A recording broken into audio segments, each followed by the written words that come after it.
ओकारं संयुक्तं नित्यं ध्यायन्ति योगिनः कामदं औषधं चैव ओंकाराय नमो नमः। अविरलशब्दगणोपप्रक्षालित सकलभूतलकलङ्का मणिभिर्पाशुस्तीर्था सरस्वतीर्तिनोद्धृतम् अज्ञानतिमिरान्धानां ज्ञानाञ्जनशलाकया चक्षुरुन्मीलितं येन तस्मै श्रीगुरुवे नमः। परम गुरुभ्यो नमः परम्पराचार्य गुरुभ्यो नमः। सकलकलुषविध्वंसकं श्रेयसां परिवर्धकं धर्मसम्बन्धकं भव्यजीवमनप्रतिबोधकारकमिदं शास्त्रं श्री कार्तिकेयप्रेक्षा नामधेयम्।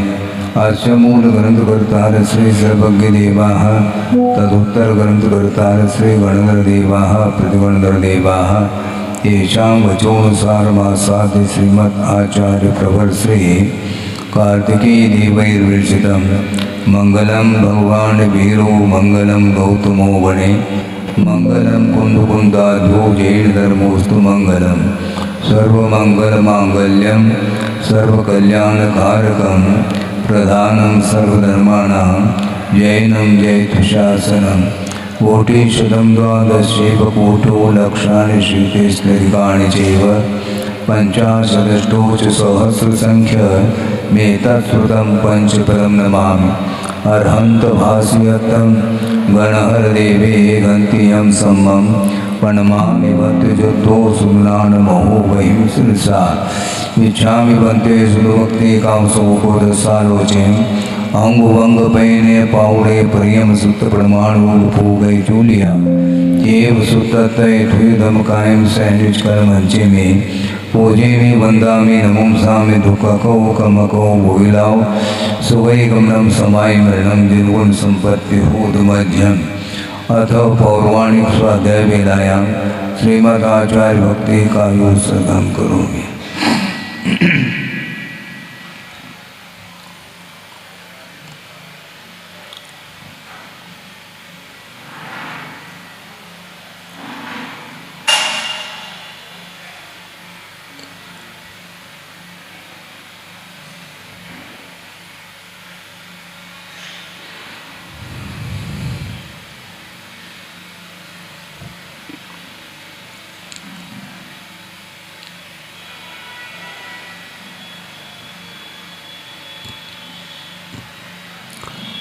जलधिपारिगेभ्य स्वपरमत विभावना परुमतेभ्य सुचरितपूर्णदेभ्यो नमो गुरुभ्यो गुणगुरुभ्य छत्तीस गुण समज्ञे पंचमे आचार कर्ण संदर्शे शिष्यानुगफले सदा वंदे गुरुभद्र संजमेन तरंत संसार सायरं घोरं चिन्नत्यटकमं जन्मन मरणं न पावेन्ति ये नित्यं धृतमन्त्रो निरता ध्यानाग्निहोत्रा गुणा षट्कर्मा विरता तपोधर्मना साधु क्रिया साधव शीलप्रावरणा गुणप्रहरणा चन्द्रागतिजोदिका मोक्षद्वारपाठपाठनवटा प्रीणन्तु मां साधव गुरुव पान्तुनो नित्यं ज्ञानदर्शननायकाः चारित्राणुगम्भीरा मोक्षमार्गोपदेशिकाः इच्छामि बन्ते आयुर्भक्ति कांसोकोदसालोचन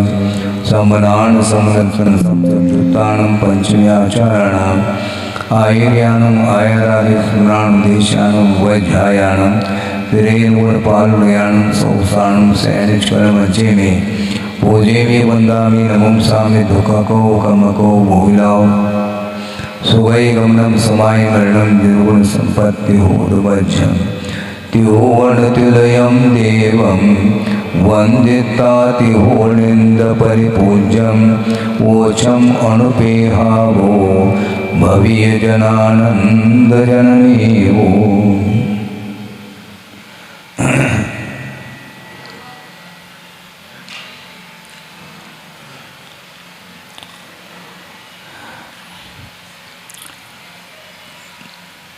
कल एक विषय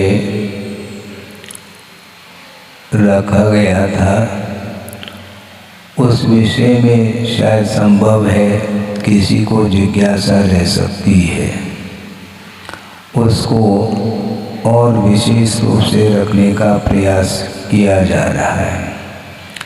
वह ये विषय है कि गुरुदेव ने वह विषय कई बार हम लोगों के सामने रखा है, इसलिए उस विषय को रखना उपयुक्त समझता हूँ। लेकिन इसके उपरांत भी भूमिका अपनी अपनी हुआ करती है।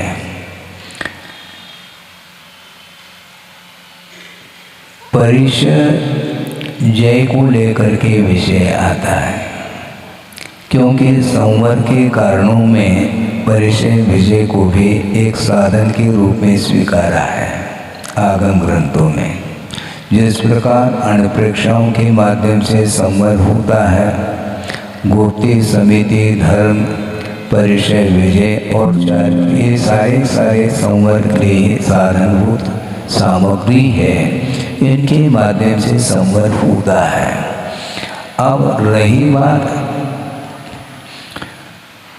परिचय को लेकर के, उसमें एक रोग परिचय भी आता है।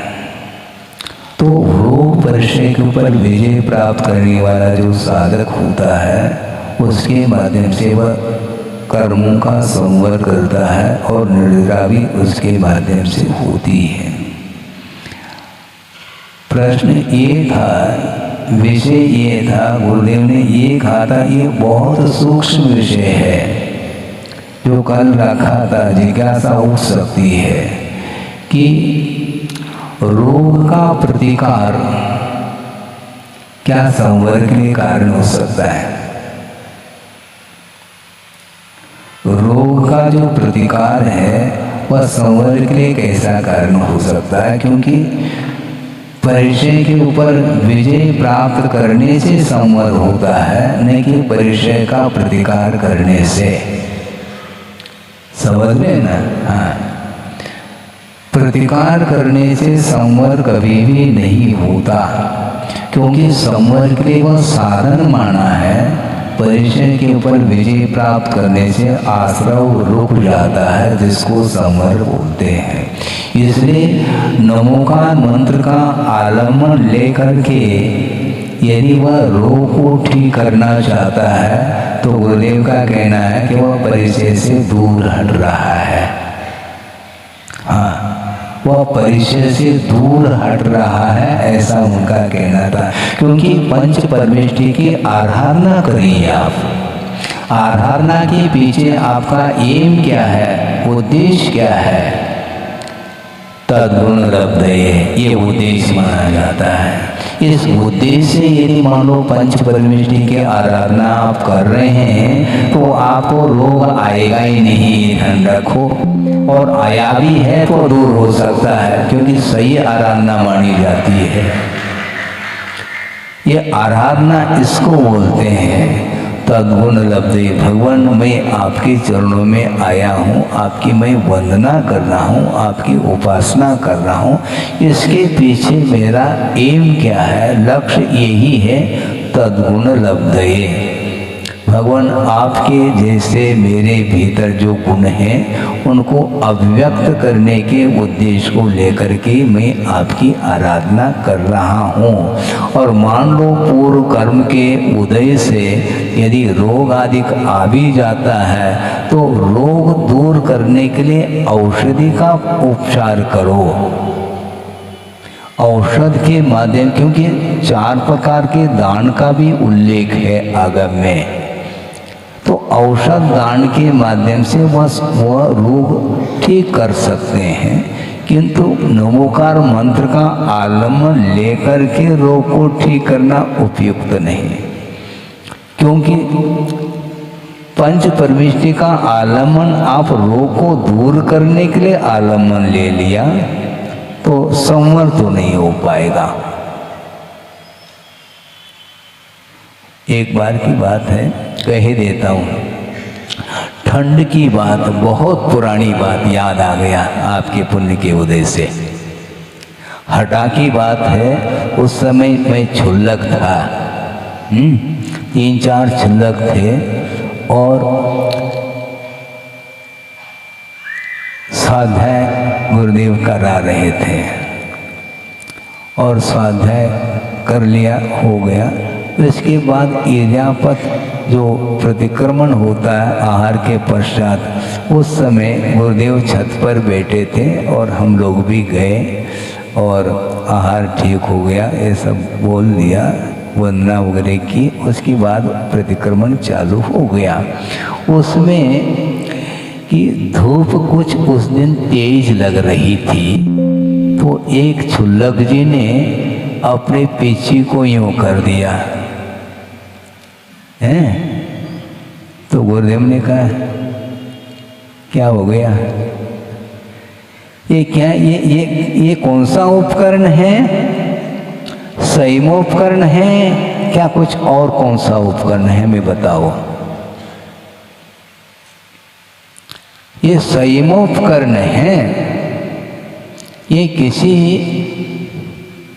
किसी विषय को प्रतिकार करने के लिए नहीं है। आपको धूप लग रही है तो आप छाया में बैठो, ये बात अलग है, किंतु पीछे के माध्यम से आप उसको रोकना चाह रहे हैं, वो ठीक नहीं है। अर्थ क्या हुआ, वह संयम का उपकरण माना जाता है, उसके माध्यम से संयम का ही अनुपालन होता है। उसी प्रकार पंच परमेष्टि की आराधना के माध्यम से कर्म का ही क्षय करने के उद्देश्य से उपासना करनी चाहिए। उसका आलम्बन लेकर के कुछ दूसरा कार्य करना चाहो तो वो आलम्बन ठीक नहीं।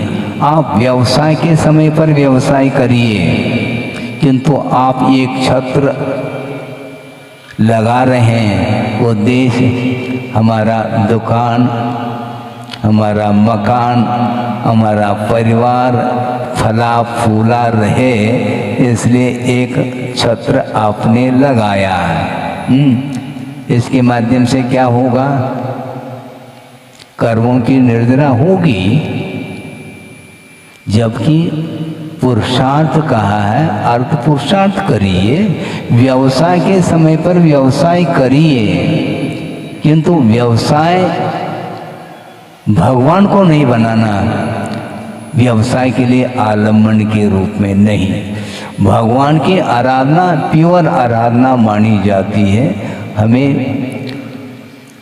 जनगुण संपत्ति हो मध्यम, हे भगवान आपके अंदर जो गुण है संपदा वह हमें भी प्राप्त हो, किंतु भगवान के गुण आपके अंदर नहीं आएंगे, नहीं तो भगवान खाली हो जाएंगे। फिर ऐसा थोड़ी होता है? वो लेन देन नहीं हो सकता, उसमें गुणों का आदान प्रदान संभव नहीं है। आप आहार दे दो और हम अपने अंदर से गुण आपको बदले में दे दें, ऐसा कुछ होता है क्या? नहीं हो सकता। गुणों का तादात्म्य संबंध होता है गुणी के साथ। गुण और गुणी का जो संबंध है वह उसका पृथक अस्तित्व संभव ही नहीं।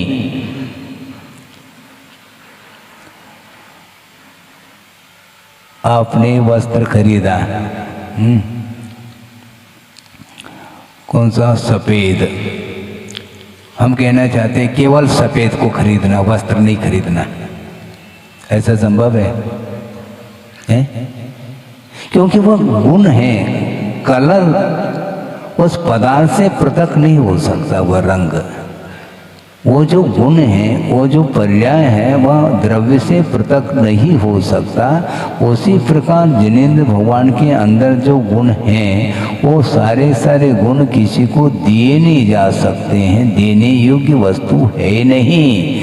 इसलिए भगवान जैसे अपने अंदर गुणों को प्राप्त करना चाहो तो तद्गुण लब्धे। भगवान की प्योर उपासना करो, आराधना, उसमें किसी भी उद्देश्य को लेकर के नहीं। यदि उद्देश्य बनाना है तो कर्म क्षय के उद्देश्य को लेकर के यदि आराधना करते हैं, उसके माध्यम से संवर और निर्जरा होगी और शास्त्रीय पुण्य का संचय होगा।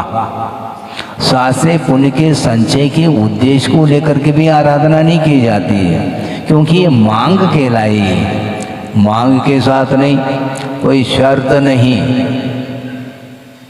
है, कोई शर्त नहीं, निशर्त, कोई अपेक्षा नहीं, निरपेक्ष भाव के साथ ही प्रभु की आराधना, गुरु की आराधना होती है। उसके माध्यम से वह पाप कर्म का संवर होता है। जो प्रति समय विषयों के कारण जो आश्रय हो रहा था, विषयों के प्रति आसक्ति के कारण अथवा विषयों के उपभोग के कारण जो पाप का आश्रय हो रहा था, वह प्रभु की आराधना करने से वह आश्रय रुकता है। इसलिए नमोकार मंत्र की आराधना करने से आश्रय रुकता है। रोग तो अपने आप रुक जाएगा। रोग रुके, रोग समाप्त हो, ये क्यों उद्देश्य रखते हो? क्या विश्वास नहीं है आपके पास? पंच परमेष्ठि के प्रति जब विश्वास आपका गाढ़ विश्वास हो गया, फिर ये क्यों अभिप्राय रखते अंदर, मेरा रोग ठीक हो गया, ठीक हो जाए, ठीक हो जाए, ये सब है। हाँ, क्या क्या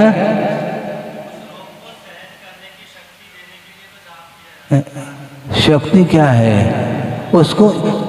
एक मिनट, मूल ये है कि वस्तुतः आप रोग का प्रतिकार करना चाह रहे हैं, क्या कुछ और करना चाह रहे हैं? दुख का प्रतिकार भी आध्यान माना जाता है, आप लिखे रखिए। आप रोग ठीक हो जाए, ठीक हो जाए, ये भाव है, इसी का नाम आध्यान है। और उसको दूर करने के लिए पंच परमेष्ठि की आराधना कर रहे हैं।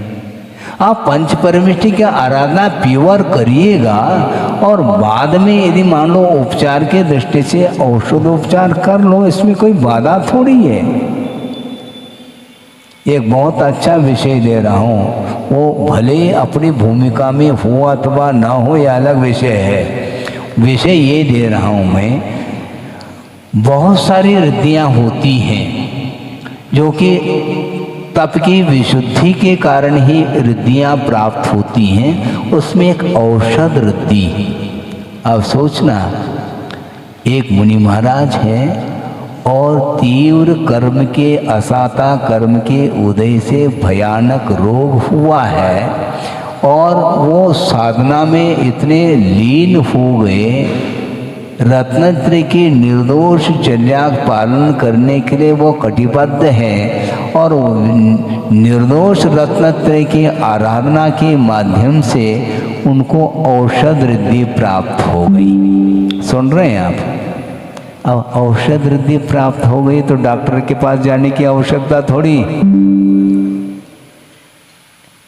स्वयं रिद्धि, औषध रिद्धि के माध्यम से उस रोग को ठीक कर सकते हैं, लेकिन नहीं किया। क्यों नहीं करते? क्योंकि परिचय विजय प्राप्त करना है, आपकी भूमिका नहीं है, तो इसलिए आप दवाई आदि के माध्यम से उसको रोग को दूर कर लो, इसमें कोई बाधा नहीं है। जैसे भूख लगा आती है तो क्षुधा के शमन के लिए आहार लिया जाता है, तो आहार लेना भी धर्म ध्यान सिद्ध हो जाएगा। है? ऐसा करो ना कि क्षुधा को मिटाने के लिए पंच परमेष्ठि का जाप करो। ये नहीं होता। रोग को दूर करने के लिए तो पंच परमेष्ठि की आराधना और आहार क्षुधा मिट जाए, इसलिए आप नमोकार मंत्र का जाप करो, फिर आहार के लिए नहीं उठना है।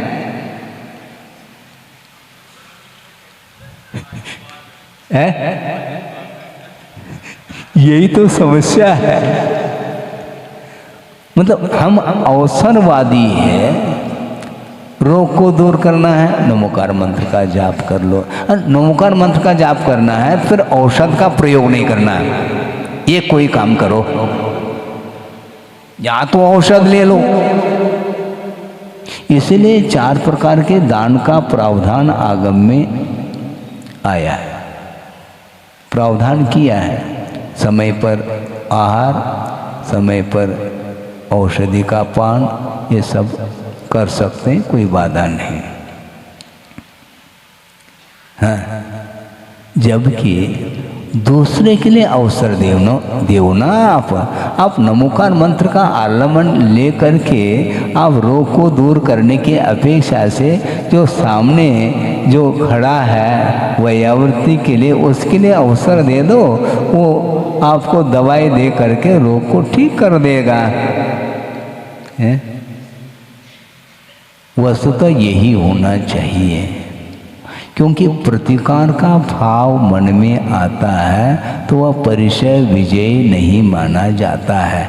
और आगम में ये लिखा है कि परिचय विजय भी संवर के लिए कारण है। तो आप संवर करना चाहते हैं क्या, रोग को दूर करना चाहते हैं? रोग को दूर करने की भावना आ गई तो विजय संभव नहीं, और विजय नहीं होगा तो आश्रय रुकने वाला नहीं। तुम्हारा हमारी भूमिका है, आपकी भूमिका है, आप भूमिका के अनुरूप करो। किंतु वस्तुतः है क्या इसमें तथ्य? क्योंकि वो इसलिए गुरुदेव कहते हैं कि अपना अनुभव मत बताओ, आगम दिखाओ। तो हम आगम को दिखा रहे हैं। हाँ, आगम में यही लिखा है। हाँ हाँ हाँ, उपयोग क्यों, उपयोग हमें क्या, वो क्या कर रहा है, उपयोग क्यों बदलना? इसका अर्थ वह असह्य वेदना हो रही है, उपयोग को डाइवर्शन देना भी परिचय से दूर हटना है। ये ध्यान रखो। भूख लगी है, ठीक है, लगने दो।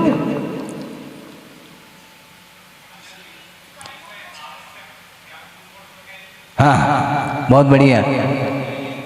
हाँ हाँ, ठीक है ना। फिर स्वाध्याय भी आवश्यक नहीं, क्योंकि मूल गुण नहीं है ये उत्तर गुण है। ध्यान रखो, आप आए हैं, हमने देखा नहीं था।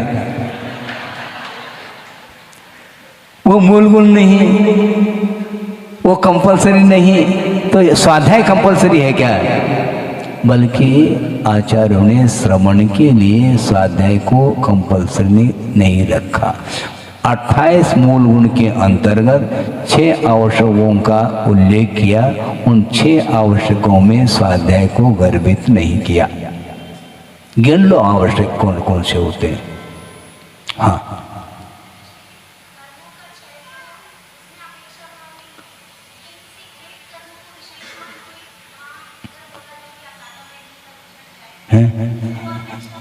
तो कोई भी कर्म हो, कर्म किया है तो समता भाव के साथ शरण करो, ये कहा जा रहा है। प्रतिकार का भाव धर्म ध्यान नहीं, आप लिख के रखो। आपकी भूमिका नहीं है, मैं मान रहा हूं, आप अपनी भूमिका के अनुरूप करो। किंतु श्रद्धान क्या होना चाहिए? श्रद्धान में समझौता नहीं, कंप्रोमाइज नहीं, जो है उसको स्वीकार करो। प्रतिकार का भाव किसी में आगम में लिखा हो, मुझे ले आना कि प्रतिकार का भाव धर्म ध्यान है। कोई भी बोलो, अलग जी भी बोल सकते हैं, महाराज जी भी बोल सकते हैं, आप लोग भी बोल सकते हैं। प्रतिकार का भाव धर्म ध्यान है, ऐसा कहीं भी आगम में पढ़ने को मिला है क्या? इससे स्पष्ट है कि प्रतिकार के भाव के साथ आर्ध ध्यान लगा हुआ है। और आर्ध ध्यान कहीं भी संवर के लिए कारण नहीं बताया। सुनो क्या कहा? हाँ, आर्ध ध्यान कभी भी संवर के लिए कारण बताया क्या? बोलो, काफी समय हो गया अध्ययन करते हुए। आगम में आर्ध ध्यान को संवर के लिए कारण बताया हो, हमें आगम ले आना। क्यों पंडित जी? नहीं ना। हाँ, फिर ये प्रतिकार का जो भाव है या ध्यान है, इसको स्वीकार कर लेना चाहिए। आप बर्दाश्त नहीं हो रहा है इसलिए आप उपचार कर रहे हैं, आप करिए। हाँ, प्रतिकार को कहीं भी धर्म ध्यान की संज्ञा दी नहीं है। हाँ, जबकि आध्यान रोध ध्यान को संसार के लिए कारण बताया है। परे मोक्ष हेतु, परे अर्थात आगे के जो धर्म ध्यान और शुक्ल ध्यान है ये मोक्ष के लिए हेतुभूत है। इससे पारिशेष न्याय से अपरे संसार से हेतु, अन्य जो शेष ध्यान है आध्यान रोध ध्यान ये संसार के लिए कारण है। तभी धर्म ध्यान और शुक्ल ध्यान मुक्ति के लिए कारण, धर्म ध्यान को मुक्ति के लिए कारण कहा, न कि आध्यान और रोध ध्यान को। इसे स्पष्ट है प्रतिकार का भाव आया व आध्यान माना जाता है, उसके माध्यम से संवर नहीं हो सकता। ये लिख करके रखिए आप। प्रतिकार करने का भाव है तो आप नीचे आ रहे हैं, इसको स्वीकार कर लो ना। हाँ, इसमें क्या दिक्कत हो रही आपको? हम स्वयं स्वीकार करें, क्योंकि आध्यान की सीमा छठे गुण स्थान तक बताई है, प्रतिकार का भाव होता है। किंतु उस प्रतिकार के भाव के माध्यम से संवर होता है ऐसा कहीं भी नहीं लिखा। यदि उसके द्वारा संवर मानोगे तो एक ही भुक्ति क्यों? सुन रहे क्या नहीं है? यदि आहार लेने से धर्म ध्यान हो रहा है या आहार लेना ही धर्म ध्यान है तो एक बार क्यों? जितनी बार आप लेंगे उतनी बार धर्म ध्यान का अवसर मिलेगा आपको। फिर एक भुक्ति ये शर्त क्यों?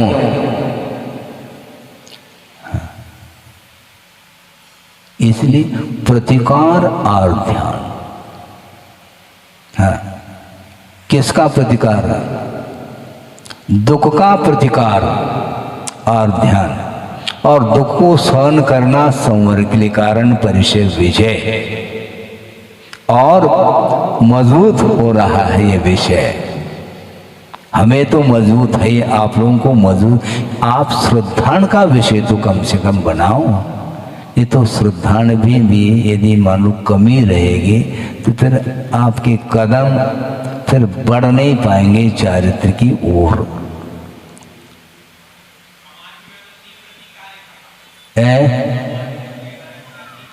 हाँ ठीक है, आप प्रतिकार कर सकते हैं, करो, किंतु वह प्रतिकार करना उस प्रतिकार के समय पर संवर नहीं होगा, ये भी लिख करके रखो आप।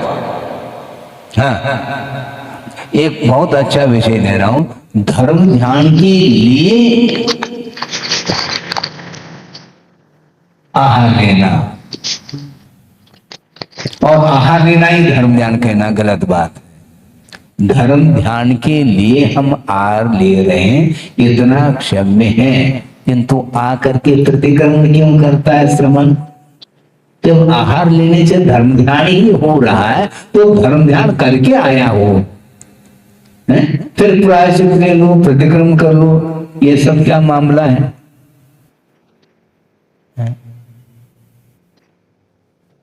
इसको आचार्यों ने अपवाद कहा, ये बाईपास मेन लाइन नहीं है। ये प्रतिकार को ही आचार्यों ने कहा ये अवरुद्ध संयम है। आप सुन रहे हैं? अवरुद्ध संयम और उपेक्षा संयम दो प्रकार का संयम होता है। अवरुद्ध संयम में प्रतिकार होता है। समझने के लिए श्रवण की भूमिका में क्या होता है वो आपके सामने रख रहा हूं, आपकी क्या स्थिति है आप जानो। हाँ, श्रवण सामायिक करना चाहता है, लेकिन प्रतिकूल वातावरण है तो वह उस क्षेत्र को चेंज करता है। यहाँ पर बहुत ठंड लग रही है, यहाँ पर बहुत मच्छर है, सामायिक नहीं हो पाएगा, इसलिए वह स्थानांतरित हो जाता है। इसको कहते हैं अवरुद्ध संयम। अवरुद्ध संयम का अर्थ क्या? शाब्दिक अर्थ अवरुद्ध, संयम का अपहरण हुआ, ये ध्यान रखो पंडित जी। हाँ, एक उपेक्षा संयम है और एक अप्रत संयम है। अप्रत का अर्थ वह उसका परिहार कर रहा है, संयम उससे संयम का अपहरण हुआ है उतने क्षण के लिए, इसलिए वह अपवाद है, वह क्षम्य है। वहां जाकर के वह सामायिक करना चाहता है। सामायिक करने के लिए क्षेत्र को परिवर्तित किया है और अच्छे क्षेत्र पर जाकर के सो जाता है तो गया, फिर पूरी तरह से संयम गया उसका। वहां पर अनुकूल वातावरण में सोने के लिए थोड़ी जा रहा है, वो सामायिक के उद्देश्य से उस स्थान को चुना है। लेकिन आचार्य कहते हैं इस प्रकार तुम स्थान जो चुन रहे हो यह भी आध्यात्म ही माना जाए। जब सामायिक करोगे तब धर्म ध्यान होगा। प्रतिकार का जो भाव, क्योंकि अनिष्ट का प्रतिकार होता है, ये ध्यान रखें। इष्ट का कभी प्रतिकार होता नहीं, आने दो।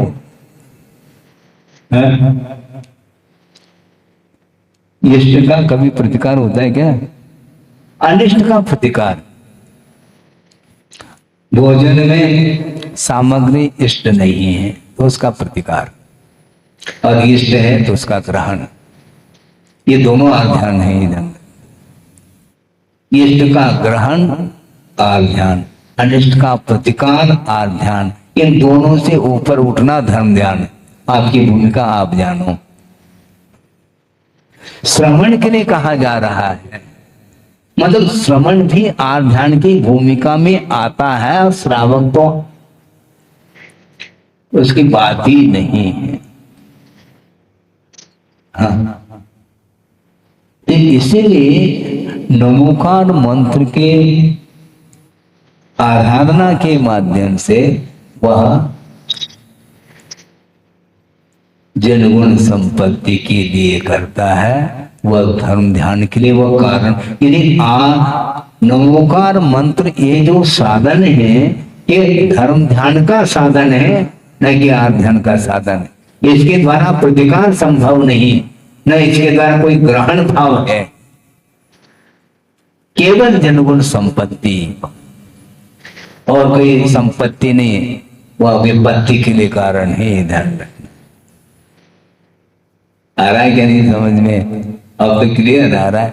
भले आपकी भूमिका नहीं है, मैं मानता हूं आपकी क्यों श्रवण की भी भूमिका नहीं है, इसलिए वह आहार लेने के लिए आ रहा है।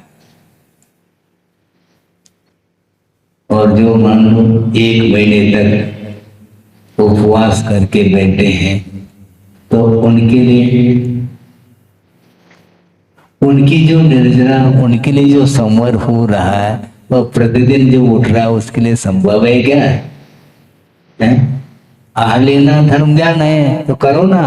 तो जो उपवास है 1 महीने से वह धर्म ध्यान नहीं कर रहा है, क्योंकि आहार के लिए नहीं उठ रहा है। वो आहार के लिए उठना धर्म ध्यान हो गया, तो 1 महीने के लिए धर्म ध्यान से वंचित है क्या वह श्रमण? आप कहना क्या चाहते हैं?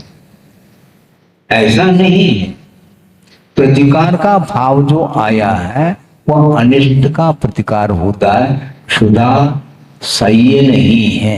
क्षुधा को सहन करने की क्षमता नहीं होने के कारण वह उठ रहा है। ये बात अलग है कि आगम के अनुरूप ही विधिवत लेकर के आएगा, इसलिए पुनः वह धर्म ध्यान में आ सकता है। तो इसलिए ये जितना जो भी परिचय, जितने भी परिचय हैं उनका विजय प्राप्त करना चाहिए।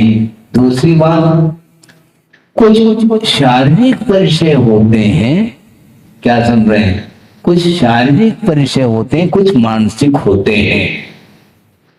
और मानसिक परिचय के ऊपर विजय प्राप्त करना भी बहुत कठिन हो गया है। क्या? सत्कार, पुरस्कार, परिचय, विजय। कोई सत्कार नहीं कर रहा है, कोई पुरस्कार नहीं कर रहा है, तो वह यदि मान लो सहा नहीं जा रहा है तो वह संवर नहीं कर पाएगा। आइए आइए, किसी ने कहा नहीं, मान लो तो क्या हो गया? नहीं कहा तो नहीं कहा, इसमें क्या दिक्कत है अपन को? किंतु जहां पर कहना चाहिए वहां पर कहना चाहिए, नहीं तो गाड़ी रिवर्स। कब? आहार के समय पर वहां पर नवधा भक्ति कंपलसरी है। बाद में आप उस श्रमण की भक्ति करो या ना करो, कोई अपेक्षा नहीं उनको। और दूसरी बात, उस समय भी कोई अपेक्षा उनको नहीं, किंतु उस लिंग के प्रति, उस लिंग के प्रति जो बहुमान है उस बरकरार बनाए रखना चाहिए। नहीं है वो कोई प्रतिकार नहीं करता, वापिस महाराज क्या गलती हो गई,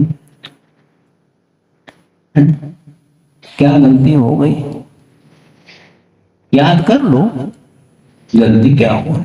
महाराज उस समय आपको बताना चाहिए था। तो सब कुछ मैं बता दूं तो तुम क्या कर लोगे फिर? हाँ बहुत बढ़िया, ऐसे ही कर लेना है, कल पढ़ना है।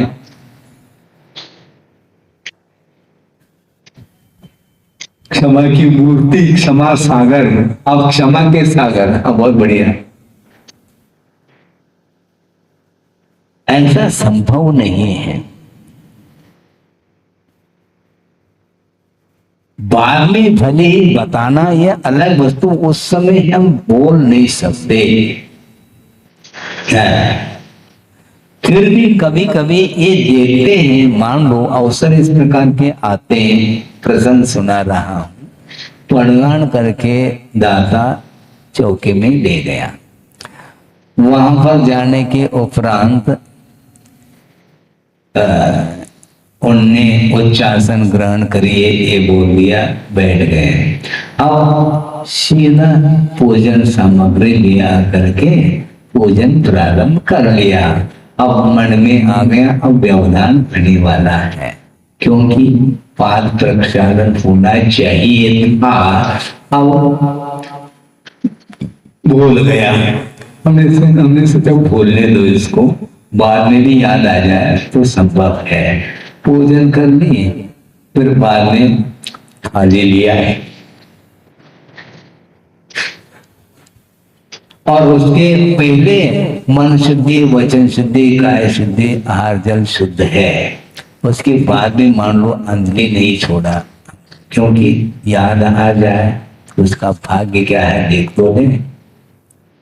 बार बार शुद्धि बोल रहा है, अंजलि छोड़िए महाराज, अंजलि छोड़ नहीं रहे। हाँ अंजलि नहीं छोड़ रहे, थाली दिखाओ। अब क्या करें, दिखाने दो उनको, थाली दिखा दी, अंजलि नहीं छोड़ रहे। फिर शुद्धि बोल रहा है, 2 बार 3 बार 4 बार बोला, समझ भी नहीं आया तो दूसरे को बुलाया, क्यों छोड़ नहीं रहे हैं महाराज, क्या गलती हो गई? तो वो आ गया, तुमने क्या क्या किया, क्या क्या किया, क्या पूजन कर ली? तो उन्होंने कहा कि पाद प्रक्षालन, हाँ पाद प्रक्षालन नहीं किया। इतना अवसर हमने दिया है, ध्यान रखो। हाँ कृपा तो करनी पड़ती कभी कभी।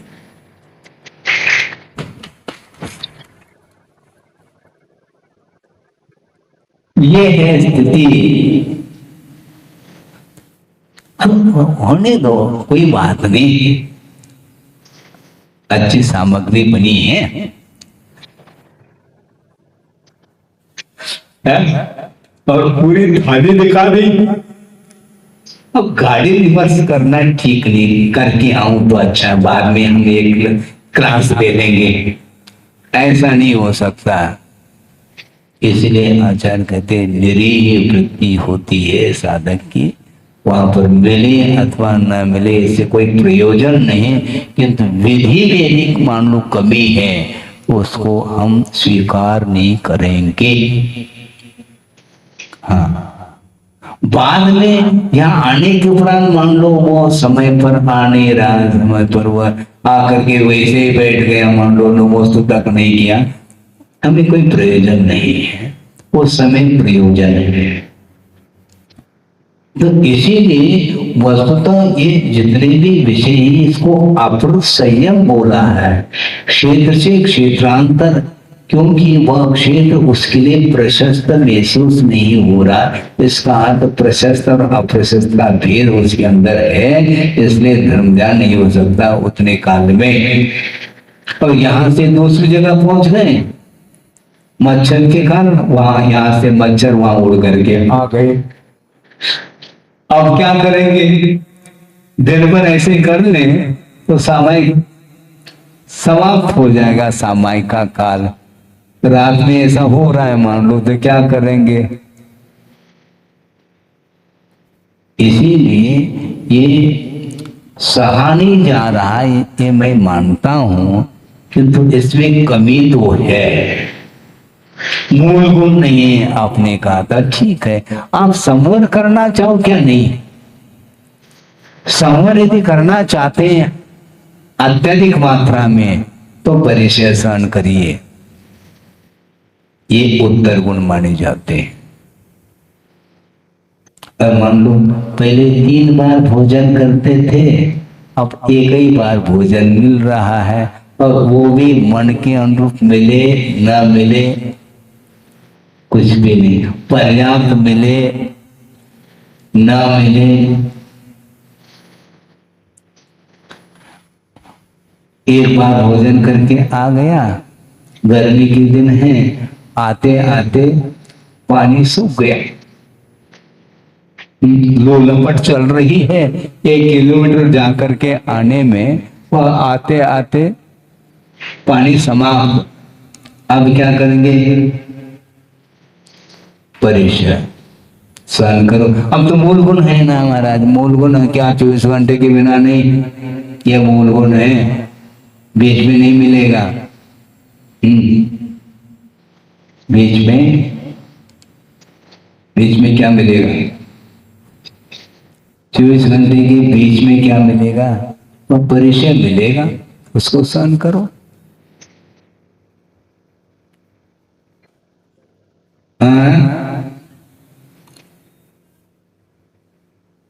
क्या कह रहे? हाँ, वो उद्देश्य अलग है, क्योंकि आपकी भूमिका ही अलग है। जब श्रवण की भूमिका में भी ये दशा हो रही है, तो श्रावक की कथा क्या करें हम? वो अकथनीय है विषय, वो कथा उसकी कर ही नहीं सकते, क्योंकि उसका मन लगता ही नहीं बहुत जल्दी। इसलिए हमने ये कहा था शुरुआत में कि प्रतिकार इष्ट का नहीं होता, अनिष्ट का होता है, इसको लिख के रखो। प्रतिकार जो होता है वो अनिष्ट का होता है। यदि इष्ट का प्रतिकार कर लोगे तो धर्म ज्ञान हो जाएगा। हाँ, जबकि राग के कारण ग्रहण होता है, द्वेष के कारण प्रतिकार होता है, और राग वही इष्ट पदार्थ के प्रति अनुराग होता है, विषयानुराग, और कुछ अनिष्ट पदार्थ है उसके प्रति द्वेष। इसलिए राग द्वेष वर्जनानि पंच ये कहा है। मनोज्ञ और अमनोज्ञ वस्तुओं के समागम में राग और द्वेष नहीं करना, यह अपरिग्रह व्रत की रक्षा इसके द्वारा होती है, भावना मानी जाती है। 5 भावनाएं लिखी है क्या? नहीं। तो प्रतिकार का भाव जो आता है वह धर्म ज्ञान है क्या?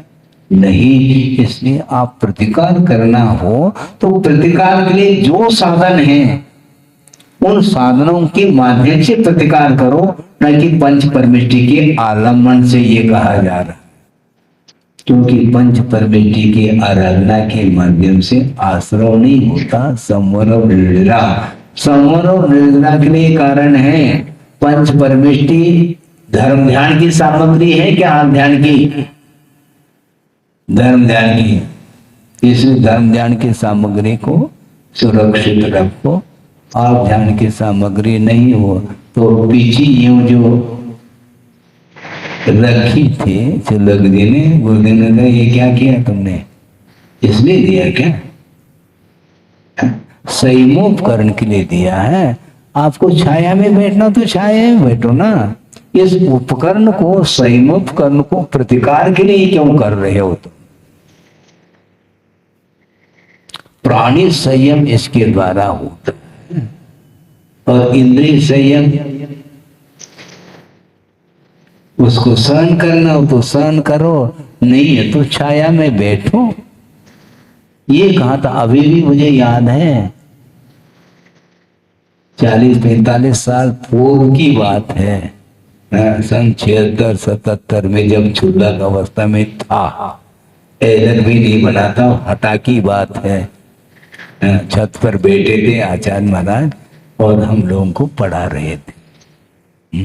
अभी भी याद है, और आप लोग भूल जाते हैं, कल का प्रवचन आज भूल गए और आज का कल भूल जाएंगे, क्योंकि महाराज तो बैठे हैं, दिवाली तक हटने वाले थोड़ी। तो ये होता है, तो इसीलिए ये बहुत कठिन काम है। इसलिए अनित्य भावना का विषय चल रहा है थोड़ा सा, है क्या? फिर क्या करना बता दिया गुरुदेव ने, है पीछे इसलिए दिए है क्या? है यही 45 साल पुराना। अभी अभी अभी का भूल गए तुम, तो पुराना क्या याद रखोगे? 45 साल पुराना, इन्हें सन 76-77 में क्षुल्लक अवस्था में देव पढ़ा रहे थे। उस समय उन्होंने कहा, वो टोन भी कैसा था हम जानते हैं, मतलब कुल मिला करके उस समय भी ऐसे उन्होंने संस्कार दिए हैं, तब जाकर के गाड़ी थोड़ी बहुत चल पा रही है, नहीं तो पटरी से नीचे उतरने में देर थोड़ी लगती। हाँ, बहुत गंभीर रहते थे, हम लोगों के साथ कभी मनोरंजन उन्होंने किया ही नहीं। क्योंकि फाउंडेशन यदि गड़बड़ हो जाए तो मुश्किल हो जाएगा। उस समय कोई थे ही नहीं, 3-4 क्षुल्लक थे, अच्छे संस्कारित हो जाए तो फाउंडेशन बनेगा। कोई इसमें समझौता नहीं, वो स्वयं धूप में बैठ करके, तुम्हें छाया में बैठना हो तो बैठो, ये कहा, लेकिन इसका प्रयोग नहीं कर सकते तुम। ये संयमोपकरण है, ये आज्ञान की सामग्री नहीं। इसके द्वारा अहिंसा व्रत का पालन होता है। अहिंसा व्रत के पालन करने में जो साधनभूत जो वस्तु है उसका उपयोग अन्यत्र नहीं करना चाहिए, ऐसा उनका कहना रहा है। तापुं जिज्जवु लच्छे दिज्जवु गाने दया पाडेन जाजल तरंग चवला 2-3 दिनानि चिट्टी।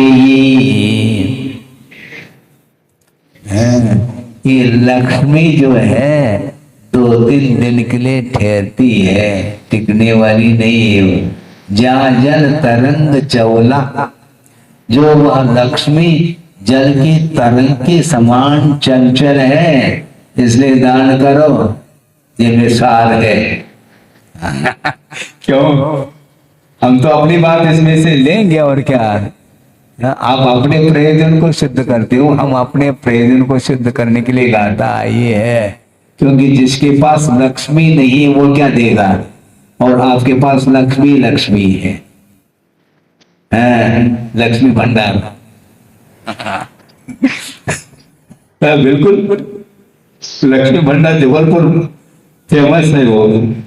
जाजल तरंग चौला, जल के तरंग की भांति ये लक्ष्मी चंचल है, जलायमान होने वाली। 2-3 दिनानी चिट्ठी, 2-3 दिन तक वह ठहर जाती लक्ष्मी, चली जाती है। इसलिए ता भुंजित जो उसका उपभोग करो, नहीं तो मिटेगी। दिज्जो दाने, दान में उसका उपयोग करो। दया पहाने न, दया जिसमें प्रधानता है, यानी परोपकार की भावना को लेकर के उस लक्ष्मी का अर्थ का दान करो, ये कहा जा रहा है। परोपकार की भावना रखते हुए उस दान का, उस लक्ष्मी का दूसरे के लिए उपयोग करो और अपने लिए भी उपयोग जितना आवश्यक है उतना करो। तो स्वयं के लिए भी वह उपयोग नहीं करता है, क्यों? कंजूस है। जोड़ करके रखा है, कोड़ी कोड़ी माया छोड़ी। अब वो रखा है, यदि मान लो खर्च हो जाएगा तो फिर बेटे को भी कहता है तुमने कमाया है क्या, पसीना बहाना पड़ता है, ध्यान रखो, ऐसा बोल रहा है। और खाने पीने लिए भी वह हाथ खींच लेता है। मतलब उस लक्ष्मी का वो उपभोग करके वह सुख का अनुभव तक नहीं कर पाता, इतनी उसके प्रति आसक्ति है उसकी। तो ऐसी स्थिति में वो दान के क्षेत्र में क्या देगा? लेकिन दया बहाने न दाने दिज्जवु, दान देना चाहिए ऐसा कहा है। क्यों? 2-3 दिनानी चिट्ठी, 2-3 दिन तक ठहर जाता है जाने वाला, लक्ष्मी जाएगी, क्योंकि वह अनित्य है, नित्य नहीं है, ये कहा जाए। इसलिए इष्ट वस्तु के प्रति जो आकर्षण है, यही ध्यान का द्योतक है। हाँ, क्यों? ग्रहण जो होता है वो अनिष्ट का कभी भी ग्रहण नहीं होता, अनिष्ट के लिए ग्रहण लग जाता है, उसका ग्रहण नहीं होता। तो जो इष्ट है उसी का ग्रहण होता है। महाराज इसकी पहचान क्या है? अभी भी पहचान नहीं आपको, जबकि प्रतिदिन वह प्रवृत्ति में पर देखने में आता है वह विषय। जैसे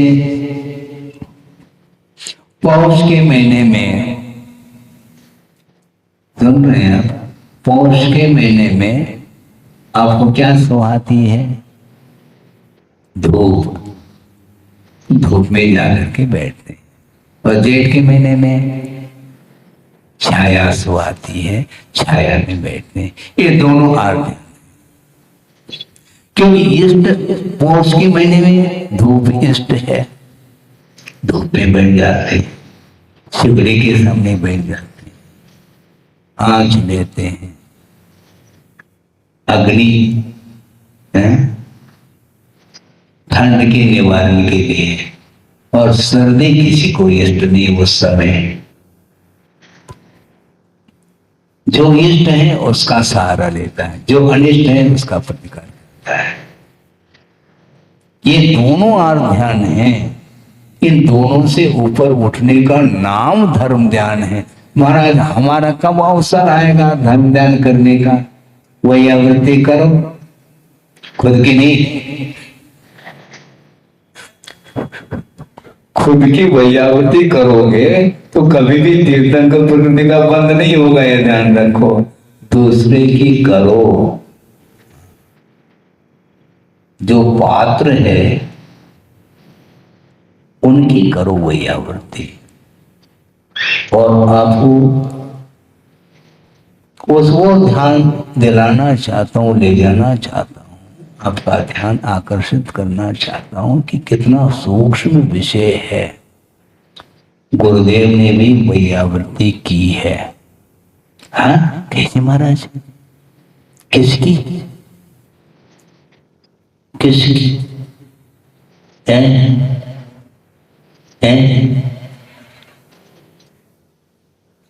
आप अभी समझ नहीं पा रहे हैं। ज्ञान सागर जी की तो की है, लेकिन ध्यान नहीं जाएगा आपका, इसलिए हम ध्यान दिलाना चाहते हैं, शायद आपको ध्यान में आ सकता है।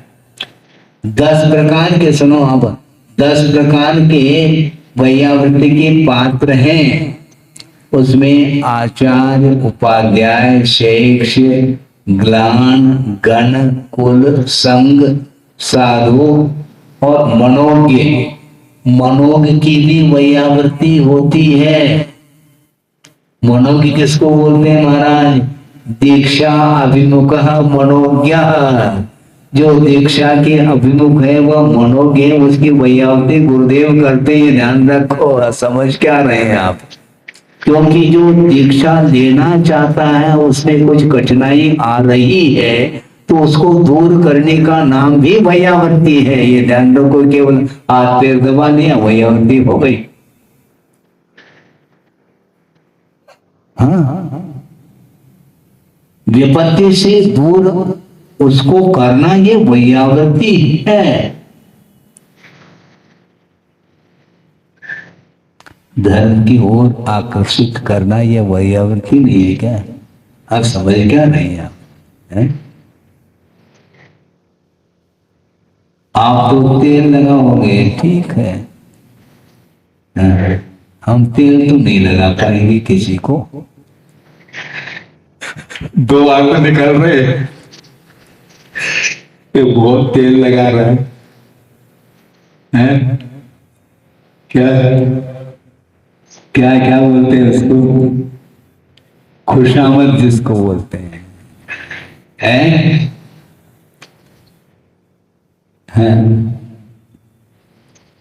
वो नहीं।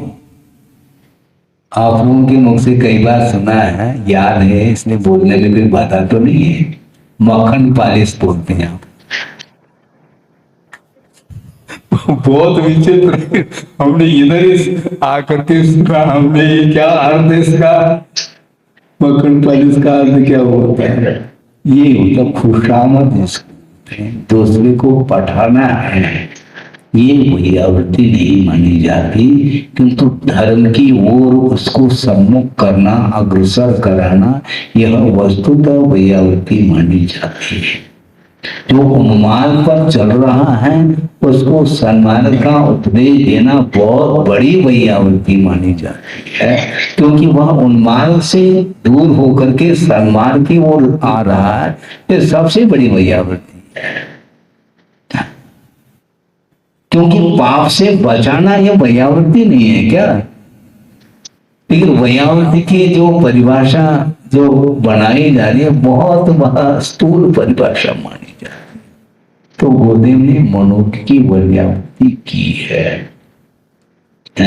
गुरु को करके किसकी वैयावृत्ति करते हैं? शिष्य की भी वैयावृत्ति करते हैं, क्योंकि मानसिक वैयावृत्ति बहुत बड़ी वैयावृत्ति मानी जाती है। शारीरिक जो कुछ भी वैयावृत्ति करना वो अलग विषय है, उसका निषेध नहीं। इससे भी बढ़कर के मानसिक वैयावृत्ति होती है, जो जिसका मनोबल डाउन हो रहा है, विल पावर, उसके लिए अभयदान दे करके उसको व्यवस्थित रखना, उसका स्थितिकरण करना, उपगोन करना, ये सब वैयावृत्ति के अंतर्गत आते हैं।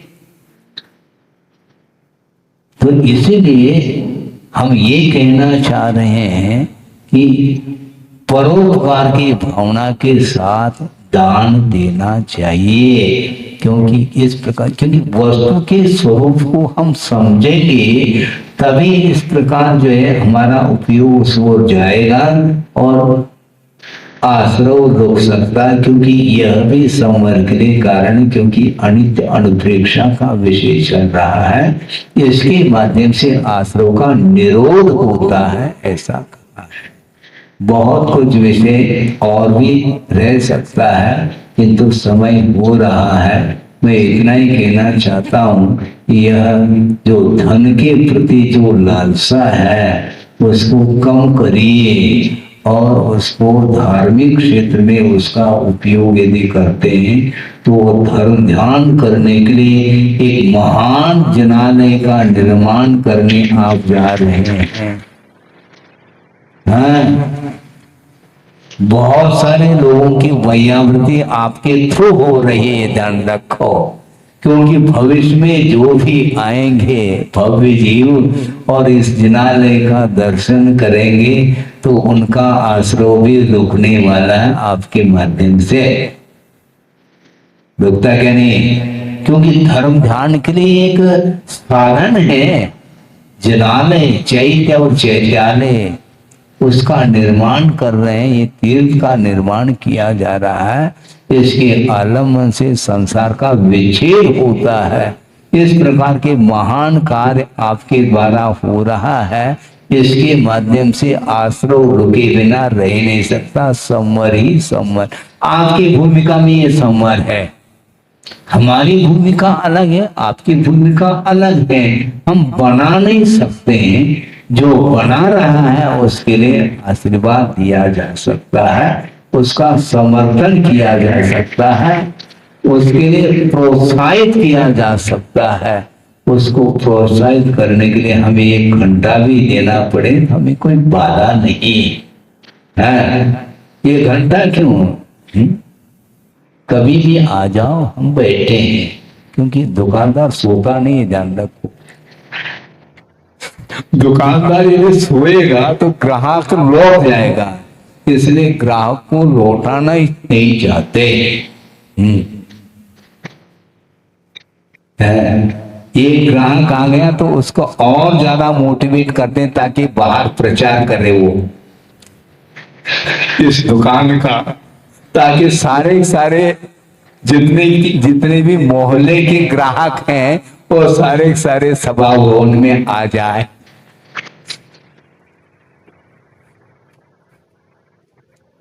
यही तो स्वार्थ है, ये स्वार्थ नहीं, ये परमार्थ है, ये ध्यान रखो। है बिल्कुल यही वैयावृत्ति है। निषिधन क्या बोलते हैं, वैयावृत्ति करें। हाँ बिल्कुल इसको बोलते हैं। इसीलिए धर्म की ओर अग्रसर करना बहुत आवश्यक है। और जितनी संख्या, कितनी पूरी सभा भरी हुई, बिल्कुल बंद करने के लिए कोई आवाज नहीं आ रही उनकी तरफ से। इतने लगन के साथ, आस्था के साथ बैठे हैं और शांति के साथ सुन रहे हैं। ये सारे संस्कार निरंतर आपके अंदर बने रहें, यह प्रभु से प्रार्थना है। उसके माध्यम से, इसके बिना धर्म टिकने वाला नहीं। पंचम काल के अंत तक मोक्ष मार्ग यह निरंतर बना रहेगा। धर्म ध्यान करने के लिए वातावरण बना रहेगा। इसलिए धर्म के अंत होने के पहले ही आप लोगों को चाहिए निरंतर इसमें भाग लेकर के संवर और निर्जरा के लिए इसको साधन बनाना चाहिए। और जिसके पास साधन नहीं है उसके लिए भी साधन बना करके दे देना चाहिए, और आप दे रहे हैं। जनाने केवल आप स्वयं थोड़ी, केवल आपके लिए थोड़ी, वो पूरे विश्व के लिए है। निर्माण आपने किया, द्रव्य आपने लगाया, किंतु दूसरे का भाव बन रहा है। उसने द्रव्य नहीं लगाया, किंतु उसका भी तीव्र पुण्य का उदय समझता हूं कि आपके द्वारा निर्मित उस जिनालय में वह प्रवेश कर, उसका पुण्य का उदय है। नहीं तो जिनालय थोड़ी मिलेंगे। घर घर ध्यान जा करके आप करना चाहो, घर घर दुकान मिल सकते हैं, घर घर भगवान नहीं मिल सकते। इसलिए ये अनित्य भावना के विषय में जो जिज्ञासा रखी थी एक महाराज ने, उसको ही भूमिका के रूप में आपके सामने विषय रखा। निराकार सागर ने जिज्ञासा रखी थी कि महाराज आपने रोग को दूर करने के लिए नमोकार मंत्र का जो आलम्बन लिया, उसका आपने निषेध क्यों किया? निषेध नहीं किया। नमोकार मंत्र का आलम्बन हमेशा कर्म क्षय के लिए लिया जाता है, रोग आदि के प्रतिकार के लिए नहीं लिया जा सकता। जिसकी भूमिका है वह अलग विषय है, किंतु श्रवण की भूमिका में हमेशा वह प्रभु की आराधना कर्म क्षेत्र के लिए ही करता रहता है, करे इतना ही पर्याप्त है। बोधि समाधि परिणाम शुद्धि स्वात्मोपलब्धि शिवशोक सिद्धि चिंतामणिम चिंतित वस्तुदाने त्वामंद मानस्य ममास विधि। परम पूजाचार्य से विद्या समझ